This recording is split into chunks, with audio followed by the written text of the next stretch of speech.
தமிழ் மாதங்கள் மொத்தம் 12.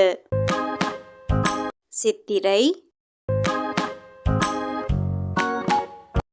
வைகாசி, ஆனி, ஆடி,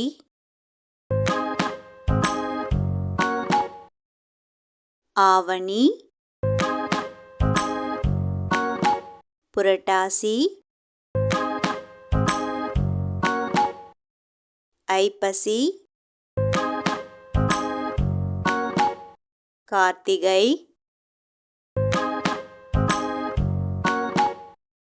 மார்கழி,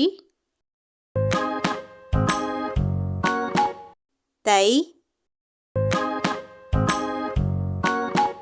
மாசி, பங்குனி. இந்த வீடியோ உங்களுக்கு பிடிச்சிருந்ததுன்னா லைக் பண்ணுங்கள், கமெண்ட் பண்ணுங்கள், சிம்ம விஷ்ணு சேனலை சப்ஸ்கிரைப் பண்ணுங்கள். தேங்க்யூ.